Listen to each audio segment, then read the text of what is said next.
Welcome to another episode of the Trailblazers Podcast, the podcast where we celebrate men who are making a difference in their world. I'm your host. Start over. Sure. I don't like that.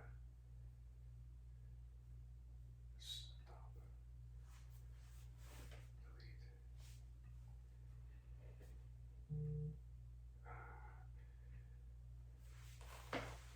All right, I'm gonna put this down lower Okay. so that Yeah, do something. not as much noise.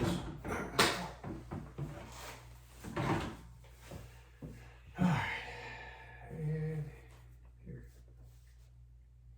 Welcome to another episode of the Trailblazer Podcast, where we celebrate men who are making a difference in their world. I'm your host, William Walker, and today we have a very special guest with us, Glenn Loighridge. Glenn got his start in the tech industry where he managed multiple national accounts in excess of $100 million a year. He is also quite the entrepreneur. He is... Sorry, man. No, it's not. It's my bad. I just... It's okay. I mean, hopefully you're not like, I'm not. You're not. No, it's not you. Okay, good.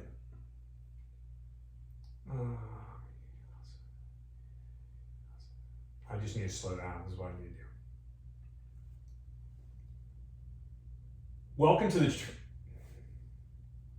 Welcome to another episode of the Trailblazer Podcast, where we celebrate men who are making a difference in their world. I'm your host, William Walker, and today we have a very special guest with us, Glenn Loighridge. Glenn got his start in the tech industry where he managed multiple national accounts in excess of $100 million a year. He also has quite the resume as an entrepreneur. He has started and sold two different companies, one being a restaurant management search firm and a seafood business where he was the boat captain. Currently, Glenn is serving as a director of campus dining at Auburn University, where he's using all the skills that he has learned over the years. Glenn is married, has two amazing sons, and just to give everyone some context why Glenn is on today, he is one of the gentlemen that I spoke about in my first podcast about living and leading his family as a trailblazer. Welcome to the show, Glenn. Thank you so much, William. I'm excited to have this talk today. Man, me too. It's well overdue. This is obviously podcast number 5, if I'm correct. And I talked about you in the very first one because you were really one of the first guys I thought about when I started thinking about men who wanted to lead their families different. So I'm pumped about you being here. I know that you and I are going to have a million things to talk about, which is going to be really cool. For sure. So really, is there anything you want to start off with, or? No, I mean, I think I love talking about my family, so you're not going to have to pry any words out of me today. So I'm very proud of who they are. Obviously, we all have work to do in different areas of our lives, but I'm excited about what God's doing in each one of them. Yeah, no, man, and you do. You have amazing. You do have an amazing family. Your wife, she's an entrepreneur as well. Got her business going. We'll make sure to give a shout out to her and College Town Twalls. Yeah, check it out. And we'll make sure to put her on the Instagram feed and everything too as well. Thank you. But hey, why don't we just start at the very beginning? I mean, if we're going to learn what there is about Glenn, Sure. Let's start where you started. Where did you grow up? I grew up in Clearwater, Florida. So Clearwater is right across the bay from Tampa. So if you think of Florida, it's the little part that sticks down. It's kind of the uvula of Florida, the thing that sticks down to the back of your throat, you know. Oh man! And so, what was it like growing up there? It was great. I mean, honestly, growing up at the beach, everybody wants to come to your place. It was always a lot of fun. I think I had a pretty idyllic situation. I mean, obviously everyone has their different things that didn't go well for them or whatever. But I mean, honestly, I don't have a lot of complaints about growing up in Clearwater. Yeah. Mom, Dad, what'd they do? So my father was always in something in electrical contracting. Sometimes he was selling electrical products, but for the most part, he's always been something in that type of field. He did sports lighting, sold a lot of lighting to Publix. So he was always in that field. Sounds like your dad was also a little bit of an entrepreneur as well. So, is that where this comes from for you, or? I think less about entrepreneur. He was just a pure salesman. He was, my father loves relationships, and that's what he did well. Is he created relationships. People trusted him, and he was really good at remembering a whole lot of stuff. And so he just knew all the part numbers, how to fix it. And I think that was what made him unique, especially in sales, is that because of his experience as being a contractor, having installed lighting, when he went out to a job and something was going wrong, he could, instead of just quoting you the manual, he actually knew from being in the field how to actually fix things. So when a ballast problem pops up at Publix in a series of lights, he knows about that, and he can say, here's what you do to fix it. All right. And your mom? My mom was a homemaker, and that's a real gift. I mean, I think my mother put all of her time and energy into us as kids. I think sometimes that could be, it was a great thing to know that your mom was there every single day. And then sometimes it was kind of like, oh my gosh, she's on me. She's watching us every minute, and, had our total focus with, for my mother. Yeah, man. And, I know from, obviously, we've been working together now for almost 9 years. Yeah. It's hard to believe. Like 9 years in January for me. You hit 11 or 12. That your mom, your family is a very important part of your life, and I love that. So, big sports guy. I mean, all right. Everybody, like, I'm not a big guy. Glenn's a big guy. He's 6 foot something. He's a solid guy. Like, he's the guy you want defensive end taking out the. Yeah, it's interesting. I think my sports. I played a lot of things. My father was a tennis player, so that was something he wanted me to do. So I played a lot of tennis growing up when I was young. Played a lot of baseball and played a lot of basketball. I used to go to so being an LSU fan, William, you'll appreciate. I used to go to Pistol Pete's basketball camp at the Clover Christian College that he did every year. And the guy was amazing. It was, seriously, at 40, he could sit there and hit, 50, 100 free throws in a row while he's giving a talk about Jesus. So, not only was he an incredible shooter, he was an incredible man of God. So it was one of those really cool memories that I have of growing up. And so, loved to go play there. And so that was, up until 8th grade, that was really, basketball was probably one of my favorite sports. And then when I got to high school, things kind of changed. I played on the tennis team my first year and swam, my first and my freshman and sophomore year. And then the football coach saw me. And I was like, what in the world are you doing, son? Because I just kept growing, I was kind of, I was never super skinny, but I was tall and thin and pretty good shape. And he just thought, man, here's my next tight end or something else. And so they drafted me on to play spring football. And boy, that was an awakening. I had no idea what I was doing. I really didn't.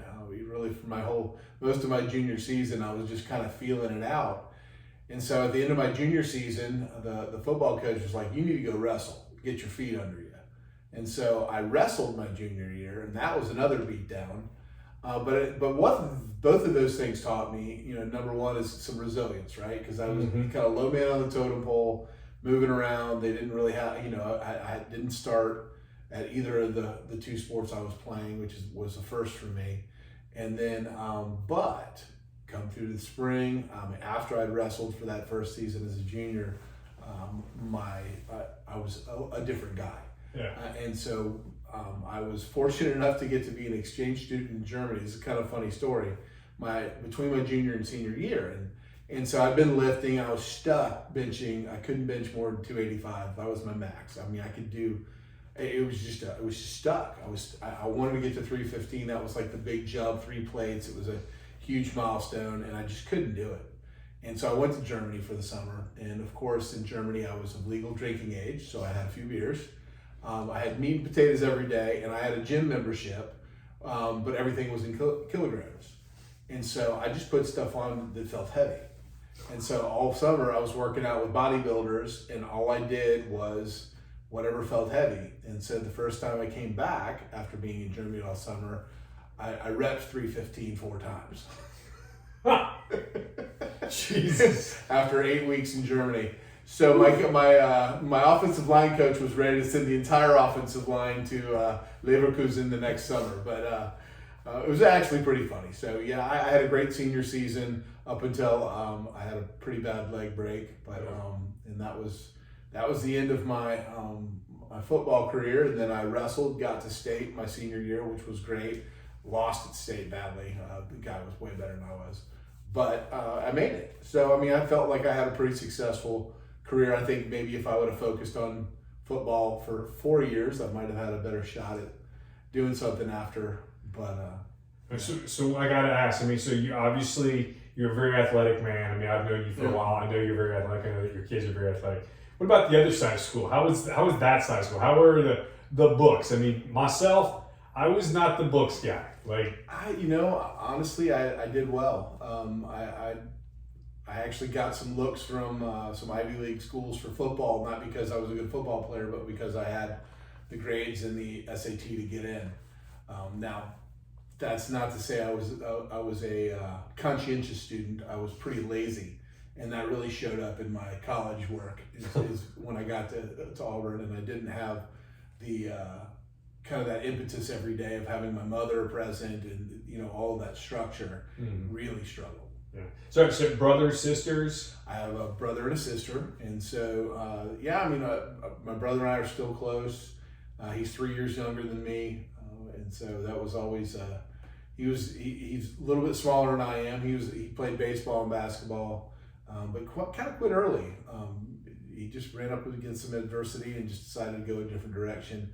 My sister was a big volleyball player. She's about 5'9", so she did well there. And, but yeah, everybody. So what was it like growing up? I mean, your dad's in the construction industry somewhat. Like, it sounds like you probably got put to work. I know my dad used to put me to work for different things. So yeah, I mean, work was really, that was my connection to my dad. My father did not have hobbies. We didn't have a lot of relationships, and that's something that really I've been intentional about, is having other family relationships other than, because we just we got together with the same people. There's very few families that I got to know outside of, just really our church, the folks we went to church with. And my dad, Saturdays were for work. I mean, Monday through Friday is like he had to go to work. Saturday was the work he wanted to do, right? He wanted to piddle in his workshop. He wanted to fix something. I had 6 hours of work before I could leave the house on a Saturday morning. Oof. So for me to get out, I got up at 6 in the morning and would start mowing. And our neighbors did not appreciate that, to be honest. But I had 2 hours of mowing just to get we had 2.5 acres in the middle of Clearwater. We had this weird lot that was kind of behind a subdivision. And so I had to mow all of that, weed whack all of that, then fix all the sprinklers my dad broke with his trailers dragging them home. And it usually took the best part of 6 hours. Sometimes I could get out in 4 if it was a really good week, if he hadn't brought any trailers home and broken anything. But that was my responsibility. And so I definitely did a lot of work like that. That was before I could actually go to work for my father. I worked in construction, so he was an electrical contractor. I worked at USF. I worked at GE Neutron, which was a plant that did nuclear parts down in the Tampa Bay area. Then I did, what's the other one? I did a lot of like new construction, so Residence Inn, things like that. So that was big commercial projects, usually early on in the project where you get to dig all the ditches. I was part mole by the time I was done with that. That played a big role in the work. I mean, it's, working with you now, I know what your work ethic's like. And I'm going to make sure we stay on your story, because I mean, you and I have known each other for a while. So, I mean, obviously everybody who's listening, I know a lot of the story because we talk all the time. I mean, our offices are right next to each other. We share things all the time, which is really honestly, it's probably the best part of my job, is the fact that I know that I can come into your office anytime I need, for anything that I need, personal, professional, whatever it is. But I have to ask the question, is that where your work ethic has come from? Because it is a strong, awesome work ethic that you have about how you do things and how you build relationships with people and stuff like that. I mean, that's... Yeah, I mean, I think a lot of that does come from my father. I think that finding balance with that has been hard. My first 5 years at Auburn, I would say that work ethic was a little skewed because there was nothing, I had to accomplish a certain number of things where I didn't feel like I could leave, or I had to accomplish, I think that sometimes, you have to find the limits and you have to find what's most important. And I think that's where I've kind of grown through this. I'm still going to work really hard. I'm still going to keep things. My work ethic hasn't changed. It's just evolved into really having a better understanding of work-life balance. And that's also been something with my kids, is that I didn't want them to have the experience that I did. I'm not trying to bash my dad, but I mean, really, it really is not fun. The only way that I could really connect to my dad was to go out back and do something he wanted to do. I don't ever remember, other than a single little league team, him really getting involved in something that I wanted to do. Mm-hmm.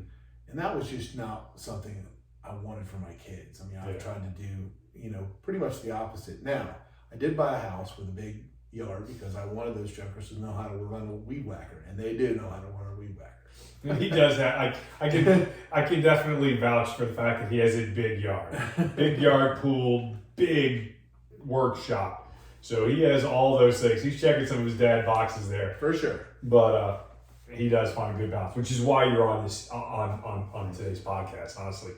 All right. So now we've kind of gone through high school. So Auburn, like, you're from Florida. Like, everybody stays in Florida. I never fit. I don't feel like I fit culturally in Florida. I think that I just had a different upbringing, really Southern Baptist. Behavior was so important in my household. And so I identified with kind of the structures further, up in Alabama, much more than I did in, say, a Florida State or a Florida, where it was a little, there was just more influence from a variety of cultures. The cultures were just much more like what I grew up with. And so, the politeness, the yes ma'am, no, sir, and all those things, really I identified with them. It made me feel comfortable, and it made me feel like I kind of fit in. And so when I got to Auburn, first of all, it was so friendly, and that's me. I'm a friendly guy. I like the, relationships are important to me. And so that was an immediate thing that stuck out. But then also just that culture of, hey, we're running at a different pace here. And that really felt like something I wanted to be a part of. Yeah, man. So, good college stories?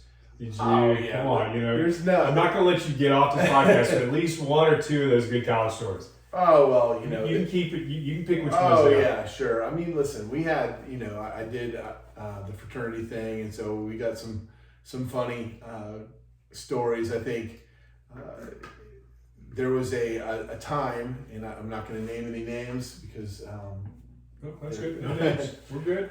We had one of my fraternity brothers got engaged. So we had this kind of system of, like, if you gave, you could lavalier a girl, which is like, this is my steady girlfriend kind of thing. It's like your fraternity letters, and so you give them to her, and so, like, if you did that, we threw you in this pit we had in the back that was full of God only knows what, right?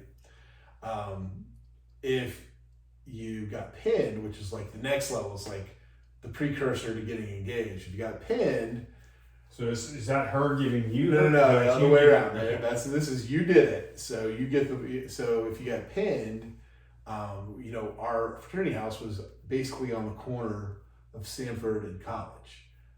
Okay, so picture that corner, like right there where that big construction project is now. About 6 o'clock, you get out there and we'd strip you down and throw you out in the middle of that was punishment number 2. So this guy got engaged, and so we had no idea what was bad enough to do to him for getting engaged.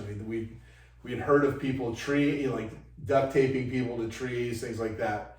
But somebody came up with the idea of taking him to his fiance's chapter room during chapter for their whole sorority. So like 150 girls. So we duct taped him to a chair. We did provide him with a pair of leopard skin skivvies and a pair of bunny ears. And we carried him in like a Jewish wedding on a chair and set him down in the front of chapter. So we were legends for that. So. Oh, I can imagine so. And no repercussions at all. Oh, well, I think his girlfriend came running up there and sat on him, which I'm sure he, was both good and bad. Yeah. Anyways. That's funny. That is too funny. And I still know them. They're great friends. Well, and that's, honestly, joining fraternity, I don't know. I probably poked some fun at when I was younger, because I wasn't the guy that, I was not the guy that was joining the fraternity. Nothing against him. I just wasn't that guy. And just how I was.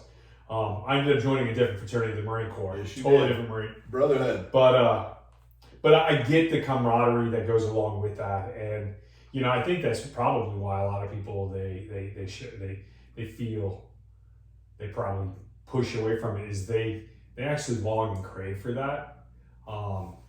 Because I know as men, that's one of the things that, like, as much as we say, hey, I'm the loner, John Wayne, whatever, we all know that's a load of crap. Right? It is. Honestly, I still, I go to Bible study on Tuesdays with one of my pledge brothers. We have a chain of, I don't know, probably 10 or 15 of us that are constantly on text. I have one of my pledge brothers has got a son who's going through brain cancer right now. And it's been cool to be part of, praying for him.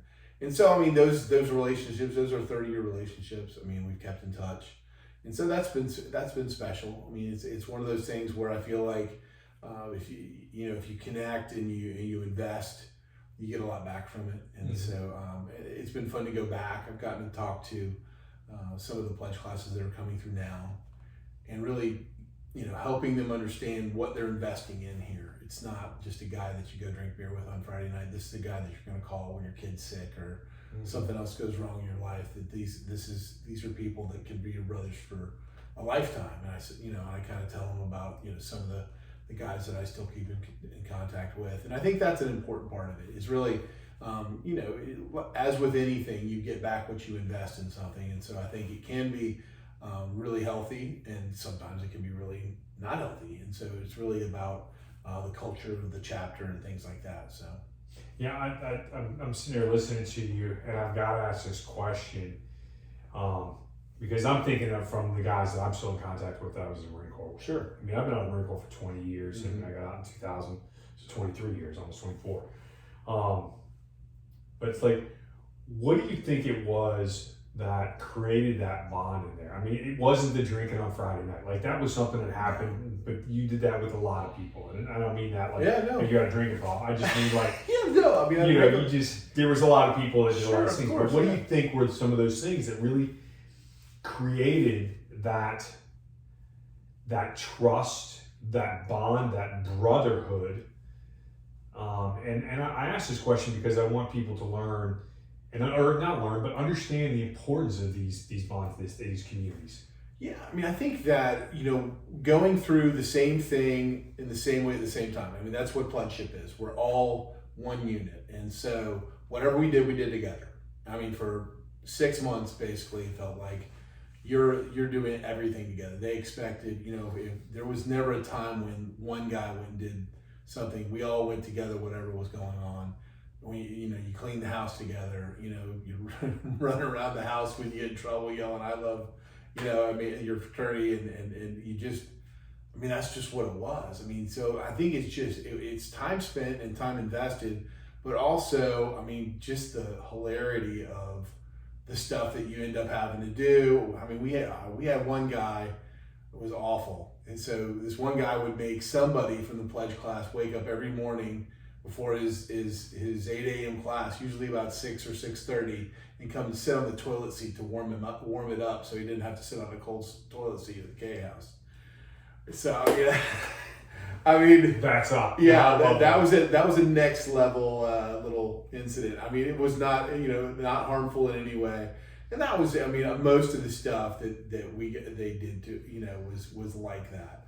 It was just funny and hilarious, and just whether it's water balloon launchers or bear crawling. We had this other tradition where you had to have certain things in your pockets at all times. And so if at dinner you didn't have change for $1, you didn't have your pledge pin on right, or you didn't have a lighter that would light. So like they yell fire and you have to light your lighter. If you didn't light your lighter, or lighter failed, you had to stand up at the front and sing Gilligan's Island. And when the weather started getting rough, pretty much everything that was not tied down got thrown at you. So 2 guys with pitchers of sweet tea, whatever food. It was just a huge food fight.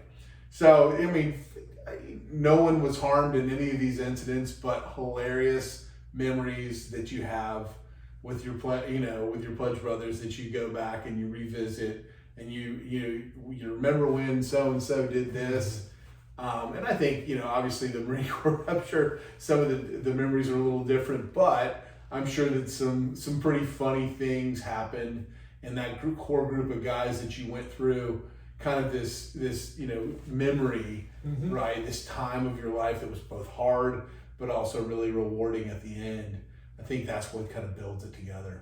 Yeah, no, you're exactly right. I mean, my time in the Marine Corps, there wasn't as many people. What was funny is there wasn't as many people from boot camp, because you went through boot camp, and a lot of times those guys, they were going to different schools, so they were going all over the country. You may not see them again. Sure, yeah. But once you got to the fleet and you got to your unit, that's when that's really started to happen. And those are the guys that I end up those are the guys because you're going through those hardships. You're training on a regular basis. Right.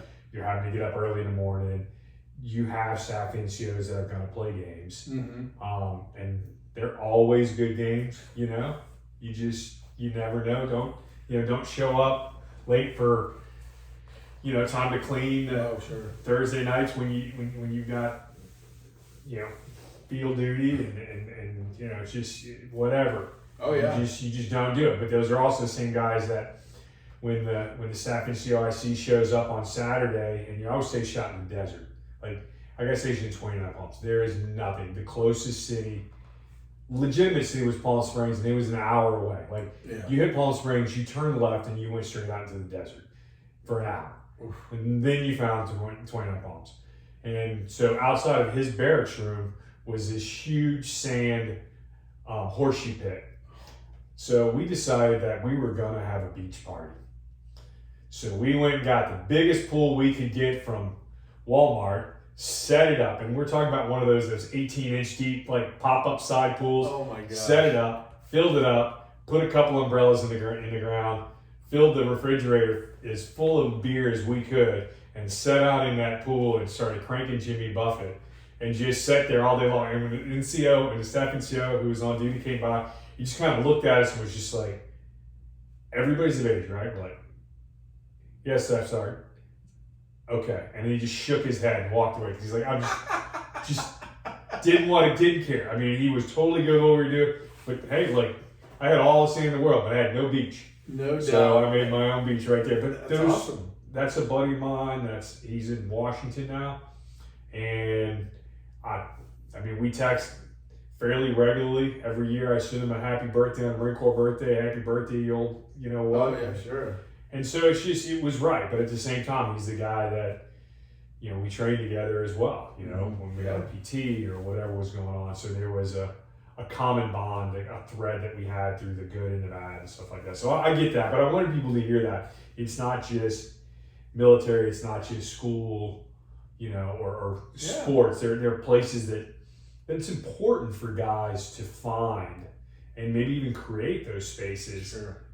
To kind of have some of those struggles together, but have some good times together, because that's going to be your community. That's part of who we are and where and you find that out in those spaces, because you start learning the things that you don't necessarily like about yourself or others. Absolutely. So you're able to kind of refine that and find the right people.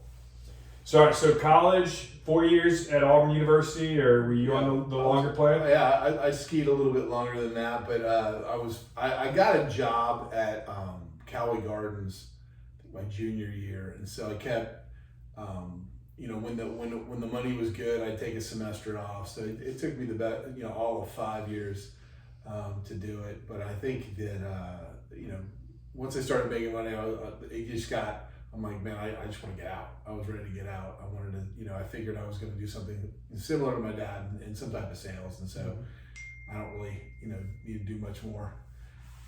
So anyways, I graduated, moved to New Mexico of all places. That was my first job, was out in Albuquerque, New Mexico. I had a cousin that was selling manufactured housing or mobile homes, as you might guess. The funny thing about mobile homes in Albuquerque is there's nothing that chases them out there. Like in Florida, I mean, it's the hurricane, tornado, magnets, almost anywhere else. I mean, there is no natural disaster that can, think about that. so it's perfect place. I mean, it's dry, arid climate. Nothing's gonna rust really. I mean, it's a great place to sell them, and we sold a ton of them. And so I made really good money. I thought but I had Thursdays off.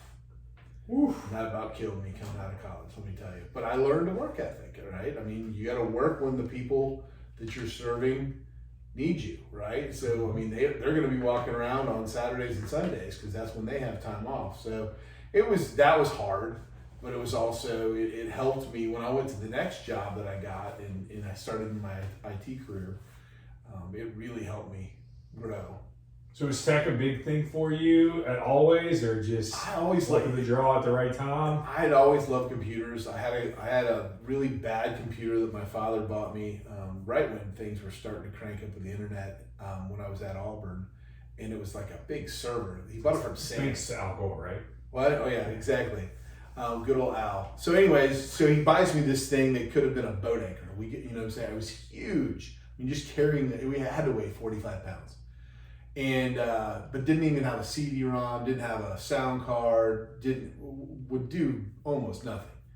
So every quarter, we were on the quarter system back then, I'd go to Walmart and I would get the Creative Labs upgrade kit, and I'd upgrade my computer by putting the RAM in it, the CD-ROM and everything, so then I could play games and do stuff with it for the semester. But then I'd run out of money, and then I'd go and back then, as long as you kept everything nice, you could return it to Walmart. So I bet I bought and sold the same Creative Labs upgrade thing 4 or 5 times over my career.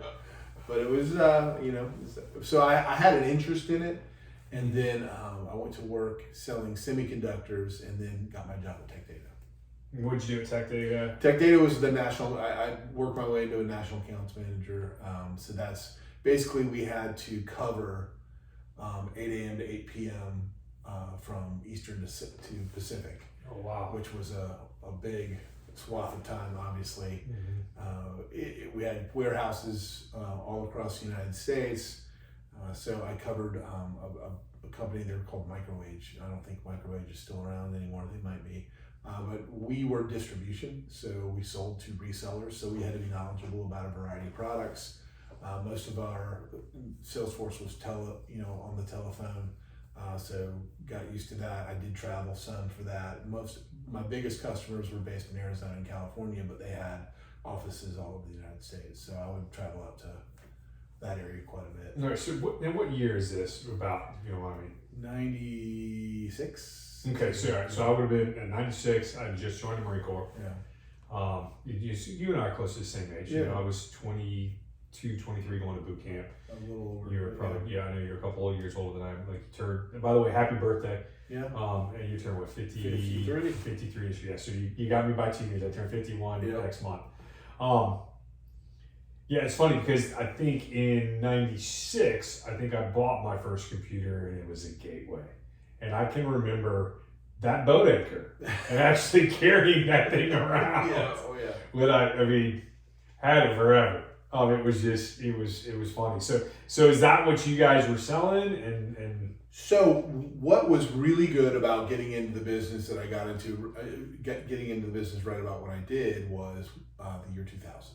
So if you remember the lead up to the year 2000, everyone was convinced that, and I think it's still, I would bet my life that it was the greatest marketing campaign in the history of man, that no one really knew that there was going to be a problem, but that it was such a good tactic to get everyone to upgrade their computer. I mean, you think about, it made Microsoft because it forced everyone to upgrade to the next version of Microsoft. I think they had to go to Windows 98 to be able to.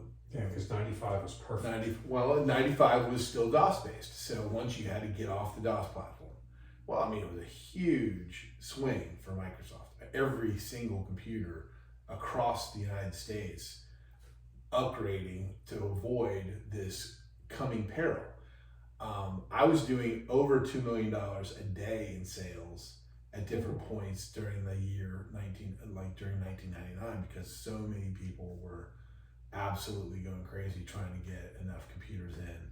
So we were selling just acres of box, these computers, so I sold, Dell and Gateway were kind of the outliers back then. So Compaq was probably the leader at that point. HP did quite a few. IBM, those were the main players in there, and then Dell was kind of the interrupter. They were the direct to consumer, and most of the others were the going through that VAR channel, which is value added reseller. So usually they were getting those in, maybe upgrading the RAM, imaging the hard drive, all that kind of stuff. So we did quite a bit of business that year. And then when we got on the backside of that, that's when things kind of started really slowing down, because everybody figured out, well, wait, there's no real reason for, my computer works just fine. I don't need to upgrade.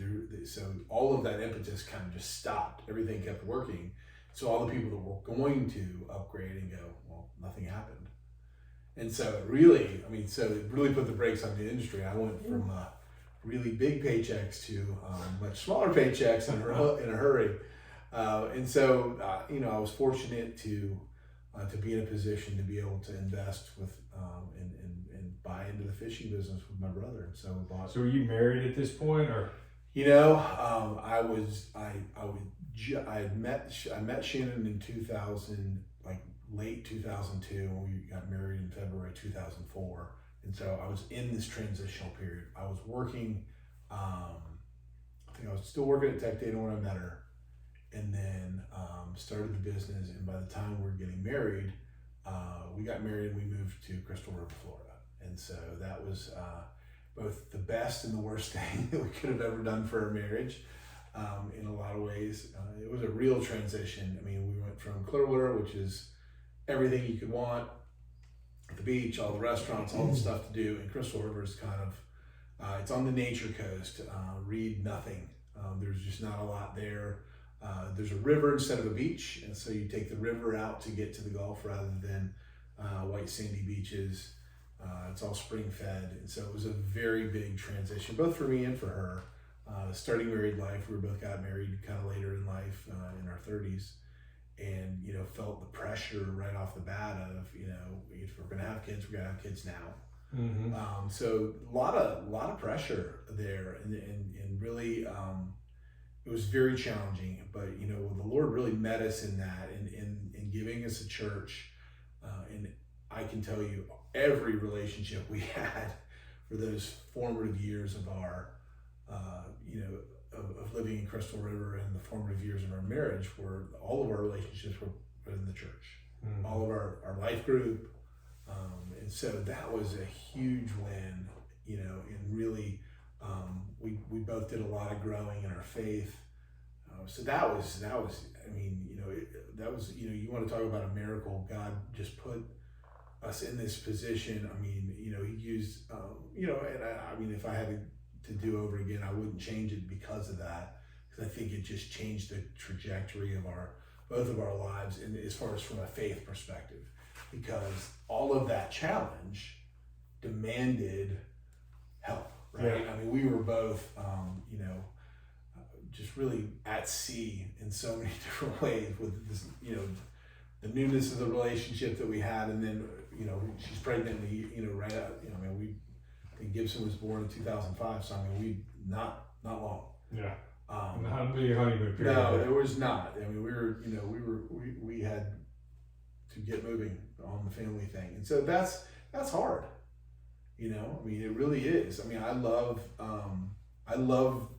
my family. I love the boys, but I would have loved to have a couple years with my wife before kids. We didn't really get that.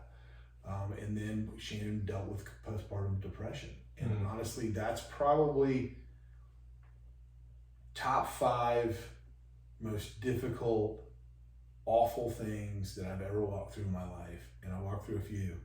And but I also look back at it as one of the things that changed both Shannon and I's, trajectory as a couple, and really made me have to look hard at who I was going to be in our relationship.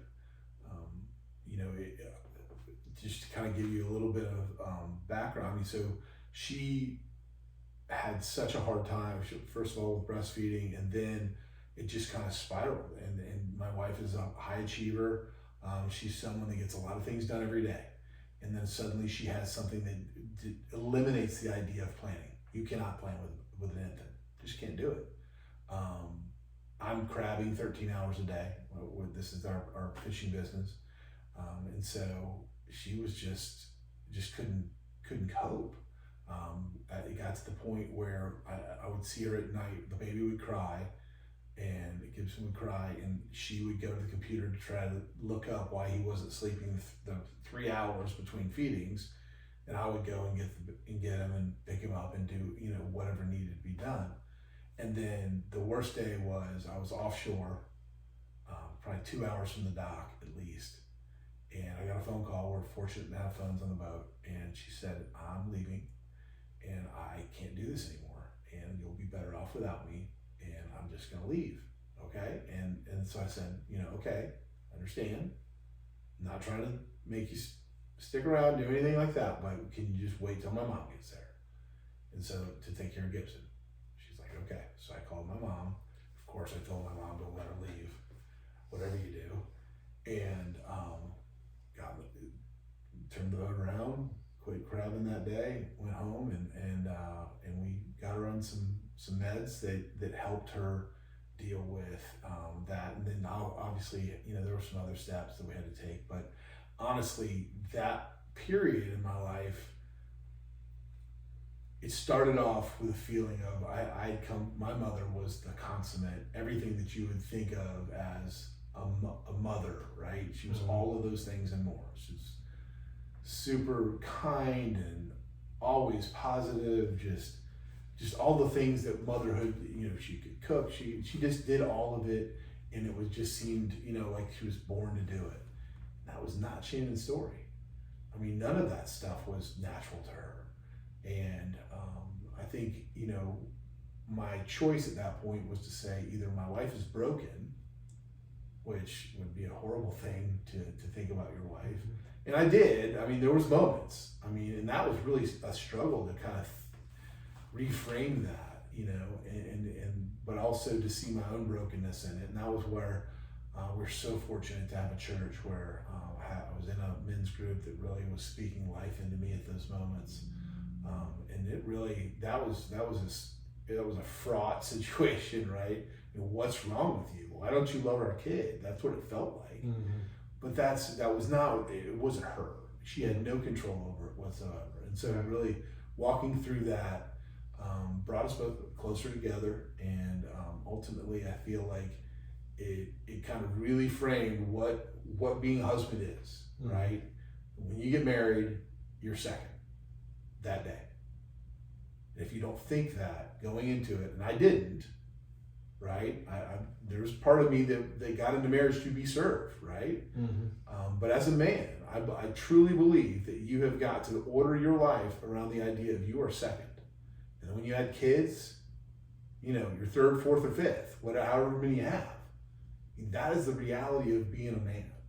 And their needs are going to come before yours for the rest of your life. And if you don't want that, then don't get married. Don't have kids. Yeah. That's who you are.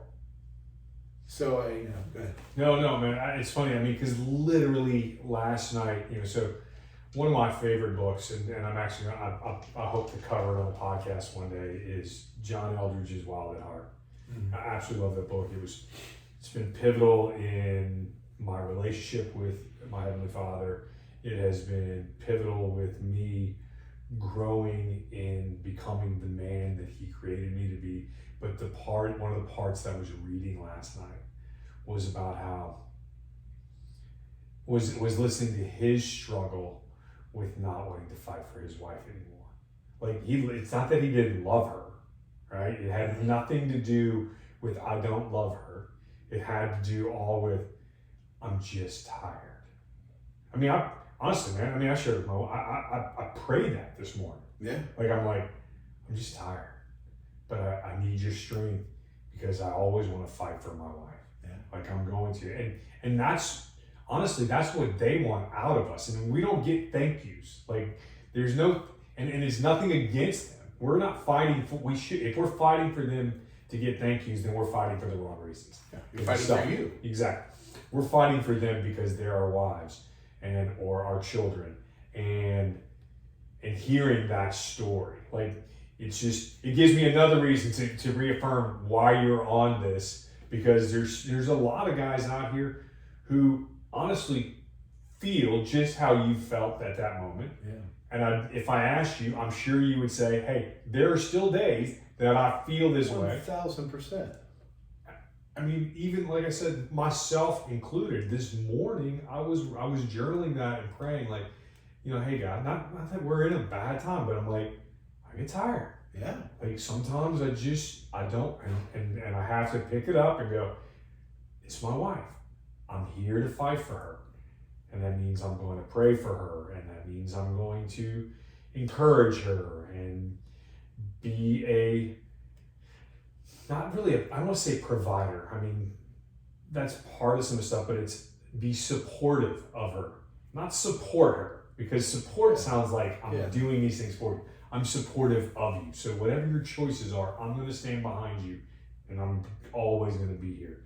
And so I'm so glad that you shared that, man. Like I love it. Like I knew the story, but I've never heard you articulate it that way. And that's awesome. Like there's also a part of me, I gotta be honest, I'm like, I hope Shannon doesn't kill him.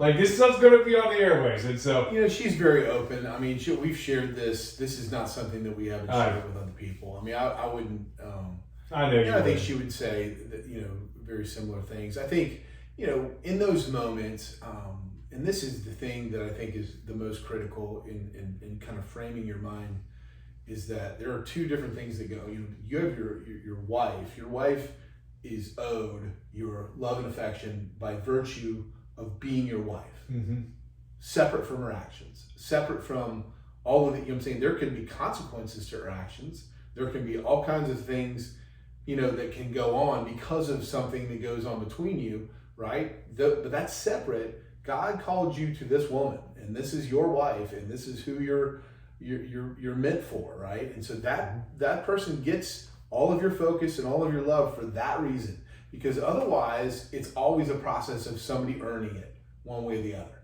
Yep. Until you get to that place where you go, okay, yeah, we had a horrible morning. You were an absolute jerk this morning to me. You said you haven't had a kind word for me in 2 days, it feels like, but you were my wife, right?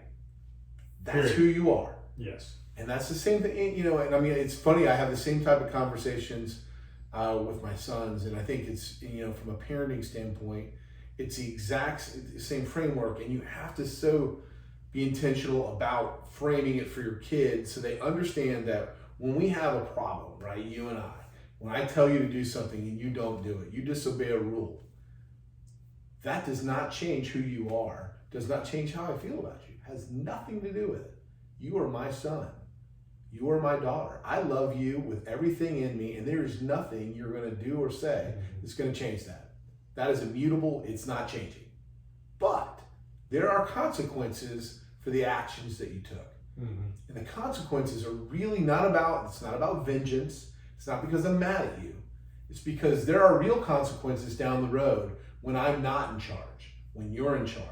Once you become in charge, all the consequences become yours, and you're dealing with an employer, you're dealing with a spouse, you're dealing with the law, all of those different things. Those consequences are real. Yeah. And so the consequences I'm going to give you are to remind you that down the road it's going to count. Right now, this is all practice, right? Yeah, that's good. So that's really how I tried to frame those things from a very early age. I remember having conversations with 2-year-olds and talking about why you don't run away from daddy when he says stop.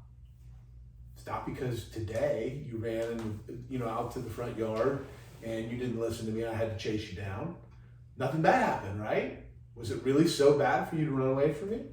No. But what happens if there's a snake or there's a car or there's some other danger that I absolutely have to have your attention? I have to have you stop. What happens then? And so that's, the boys will still tell you the talks were worse than the spankings. They hated it because again, I really, really tried to moderate, even if they were really frustrating me, even if I was angry, whatever it was, to try to moderate that and have a conversation that they could follow and understand that there was a principle behind any punishment they got, and that I loved them and I hugged them every single time I ever spanked them. And I don't want to spank. I enjoy that. But by gosh, I was going to have safety for these kids, and they were going to know that there was a backstop. Well, in South Florida, it's not just snakes; it's alligators too. Yeah, there's alligators too. Yeah, at my dad's house, if they walk out on that dock, my dad's house had some gators behind it, so I had to have compliance, and I was not going to, allow them to put themselves in harm's way because they didn't learn a very basic thing.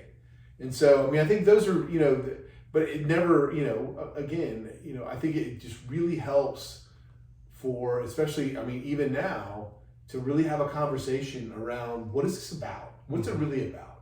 Yeah. It's not about this vague rule that I made that you have to be home at 11:30. It's that you're a man of your word, that if you tell me you're going to be somewhere, you're there. Yeah. Right? Because if you're not at work at 11:30 when you say you will be, you get fired. Yep. I want to make sure I say this to guys out there, to kind of backtrack a little bit on some stuff that you talked about, because I want to make sure guys don't hear this and then feel condemned if they're divorced. Because they hear this, and guys, I really need you to hear this. Like, I am divorced. All right, I've been divorced. I am remarried. And I can tell you that, hey, yeah, maybe I didn't fight for my marriage like I should have, right? But without a doubt, I'm married to the woman that I'm supposed to be with, and I know that. And there is not a day that goes by that I would not fight for our relationship, our marriage, fight for her, no matter what she did or decided to do. I would fight for her. So I just wanted to make sure I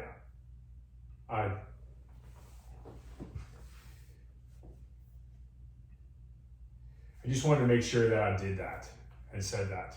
Well, I would also, I'll Something stopped. Oh, shit. Are you serious?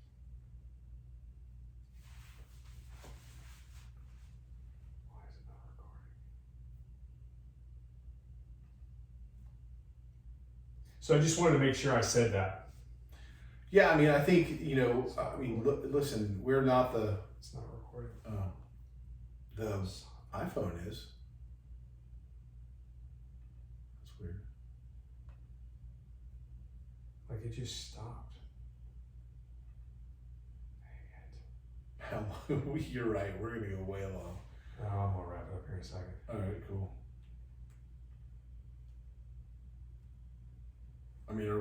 Do we kind of go down the road you wanted to go down? 100%. Okay, good.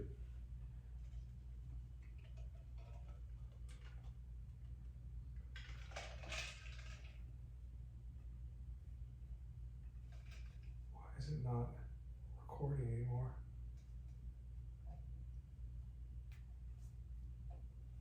Testing 1, 2.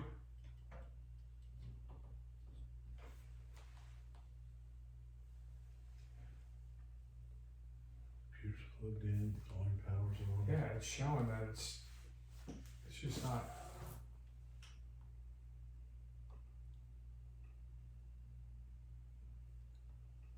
Oh man, are you shitting me?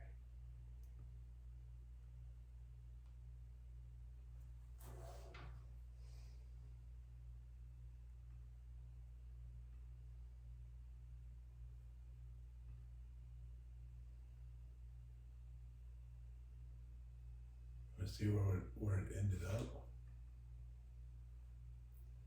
So is it recording now? If it's not recording anything, it would show a reverberation here. I don't know what is going on.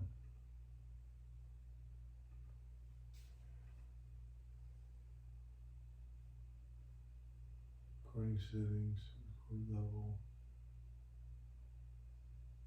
noise gate, plugins. Sure. So just out of nowhere. It's not too much. At least I hope it's not too much. All right. Well, let's try this, see if we can get on this. You can always splice it in. Yeah, I should be able to splice it in. It'll sound a little different, but that'll be all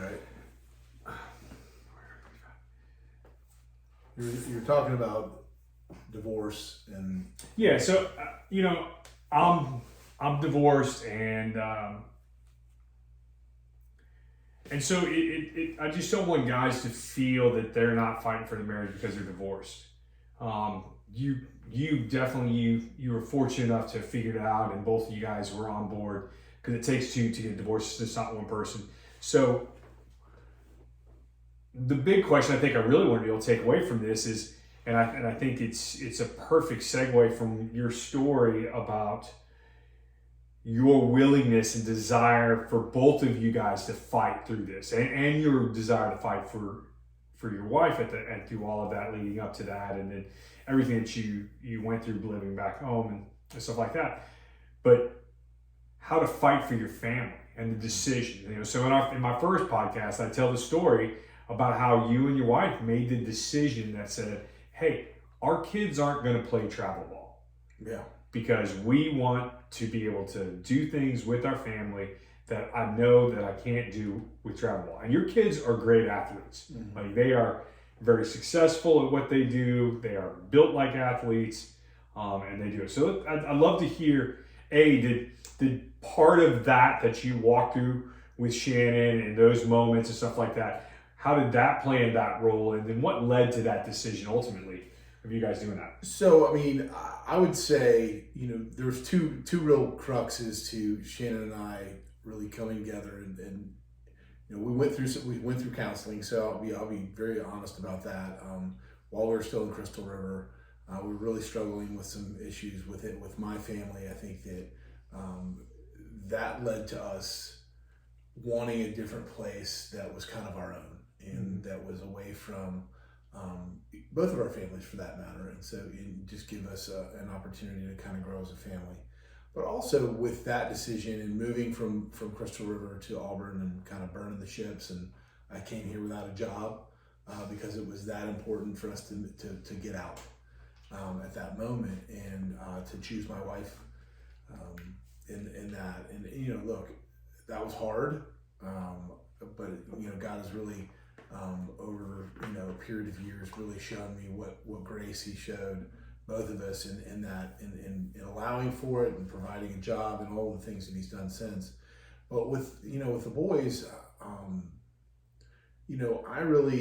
I could easily be the sports dad. I love watching those guys play, and I You call them jokers. I know that's what you always call them. Exactly. Those two jokers are they're great. We love from very early age. We played sports out back, things like that. But there's nothing I want more than time with them, and I feel like that there's a limitation on how much time you get with your kids, and that was something that was always a focus for me. Is I know that I've got 18 years, Mm-hmm. and I'm not going to rob myself every summer of all of it. Now, if your kids are playing travel ball and your family is enjoying it, and and that's your thing, listen, there are tons of people that the whole family mobilizes. They go, they watch tournaments, they really enjoy it. And if that's your thing, absolutely, it is. And again, I don't. It's really about what your family as a group, what you want to do with your free time. Travel has been really important to both Shannon and I. Getting the boys exposed to other cultures, other places, kind of broadening their horizons, right? There's bigger places and more to see in the world than Auburn, Alabama, or Crystal River, Florida, or wherever. So we've been able to take them to London, We went to New York. We've been to to Maine. We've been to lots of places that we got to go because we didn't play travel ball over summer. I mean, it's not an inexpensive thing to do. So I mean, it's making a value judgment, and I think it really boils down to, as a family, having a conversation about what is most important to us culturally. How is that going to work and fit our lives? Another piece of that was really scary for me is the idea that we wouldn't go to church all summer because tournaments are on Sundays. It's true. I mean, so I definitely did not want to be in a position where my kids just were not involved in church for big swaths of their summer. I mean, I think we as believers, we have a duty to be there and to be under teaching and to hear from the Lord each week and making it a priority. I mean, look, I'm not perfect. There are times we watch it instead of go, but we try to have a discipline around that, and that no matter what's going on, that we're trying to be in to hear the sermon. So I think that's an important thing. Even when Shannon and I will be out of town, and we'll make the boys go because this is you need to go. Mm-hmm. So I think those are all things that really led to that decision, and I mean, I think there's a lot of pressure, especially in a place like Auburn that is really sports crazy. I can't tell you how many times I got absolutely, how could you, they're not going to get a scholarship to college because now you've not let them play travel baseball or whatever. And those things do, I mean, it can sting, right? Oh, yeah. But, I mean, again, you're fighting for your family. You're fighting, so, I mean, and whatever decision you make, as long as you make it together and that everyone has a say, but obviously you and your wife are going to make the decision. If it's, whichever direction you go in that, as long as it's together and both of you are in lockstep, I think it can be a good decision. Again, I still feel like that Sunday is it's tough. No, I mean, it's funny. I mean, I had that drug problem when I was a kid. Like, I drank to church every Sunday, right? But without a doubt, that is part of the foundation of my faith. And look, I can look back and I can promise you, and you and I have had multiple conversations. A lot of the guys that listen to this podcast know me, and I have a pretty colorful background. Like, there were a lot of years, and I call them BC years. Like, it's before Christ was really a big part of my life. But I can look back now, and I even have these prayers sometimes, like, hey, God, will you show me where you were at in this time? And man, like, it's inevitable. Like, he'll kind of show me. He's like, hey, we're sitting in this corner while you were doing that. And I'm like, ouch. He's like, and it maybe wasn't even something I was doing bad, but it was just at a bad time in my life. But because of some choices I made, it was just a real struggle in my life. But he's like, I was still there. You just didn't want me to be a part of it. And so, and he loved you just as much as he loves you now. And that's the thing, that's the miracle, right? Yeah, but it was built on that foundation of understanding. I mean, even, I've got 3 amazing sons right now.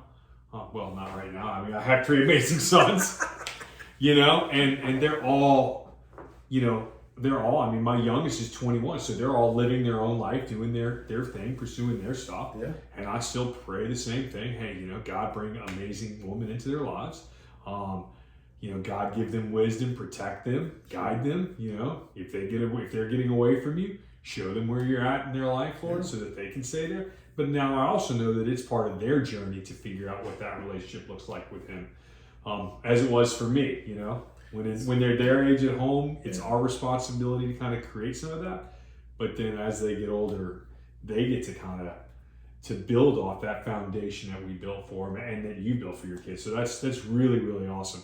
So what advice would you give men who want to live a life as a trailblazer? Because this is what I'm calling this. And, I talked about this podcast as men who just really have decided to live their lives a little bit differently, or areas of their life rooted in their values and doing these things just kind of against the flow.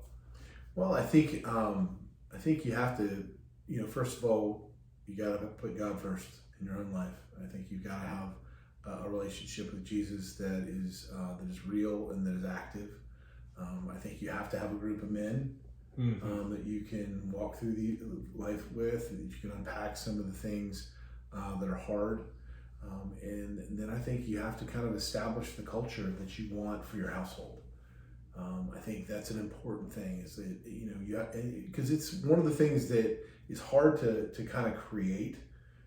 You have to, like I kind of was talking about, where we're separating the sin from the sinner, so to speak, right? There's consequences over here, there's truth and there's grace, right? And that's the tension that's in my household all the time. I love my wife. She's a truth speaker. I really, and look, it's been instrumental in my own growth because of that, because I grew up with just pretty much the opposite. It wasn't a whole lot of truth, but it was really pillowy soft all the time. Didn't feel like you got a lot of pushback any times. So I say that in saying there's a healthy tension between the grace that I want to give and the truth that she wants to speak. And if we're operating together and we are loving each other well, and the outflow of that can be a really good parenting experience for our kids, because now they're getting grace and they're getting truth, and I'm speaking truth and she's speaking grace, and vice versa. And I think that's where marriages can be really healthy, is that when we begin to appreciate the thing that's probably the most frustrating about our spouse, that we begin to understand God's purpose in them. I think that's something to look for every day. Is like, what is God trying to do? Why did God give me this particular person? Because again, many times it's a thing we lack that they bring to the table. And so how does that play into the growth that God wants to see in us? And so that's where I would say, I think that it's a lot of times it's mindset. I think you have to reframe your mindset. I think, again, we all fail. We all have struggles. I struggle. I don't get it right every day. I blow my stack at the wrong moments when I'm just, when I'm frustrated. But hopefully in my better moments, I'm remembering the gift that is my wife, the gift that these kids are, and really separating whatever that frustration is from them. And then in that moment, I can maybe have the grace to be able to speak truth in a way that they can hear, and it doesn't come off as just pure correction or you're doing it wrong. It comes out as, hey, I love you. I'm going to love you every day of your life, but here's some things we got to work on together. Yeah, that's awesome, man. Wow, man. Well, I can't thank you enough for being on the podcast today. Without a doubt, I'm a better man because of our friendship. I'm a better husband and father. And I just, sharing not only your story, but being able to share your journey with you has been awesome for both of us. Absolutely. Or for me. Sorry, I didn't mean to say both of us, but for me, definitely. Right. Any last minute things before we sign off? I have to say, having, walked through, 9 years of your life, just watching God's hand, watching grow you, watch who you are as a man, watch you step into your gifts, watch your heart play out for men. I think that your vulnerability with your own story and things like that, I just, I marvel at it, man. I'm just every day, I'm just more and more convinced that God works miracles in all of us, right? Because, who you were and who you are, I've watched that progression. Not that, the guy you were was so bad, but he was different. And God couldn't use that guy the way he was. But God got to you in just such an amazing way. And I've gotten this front row seat to see God's sovereign hand work in your life. And so, man, I just can't tell you how excited I am to just watch this continue and watch you grow and watch this podcast grow, because I know that men need to hear it. Well, thanks, man. I really appreciate all that you said and all that you do. And with that, I'd like to say thank you all for turning in into this episode of Trailblazer. If you enjoyed the conversation, be sure to subscribe to our podcast and stay tuned for more inspiring stories of men just like Glenn that are making a difference in this world and making a difference in their lives and their families. And remember that you too can be a trailblazer if you in your own way. Until next time, keep blazing those trails. And this is William, and I'm out.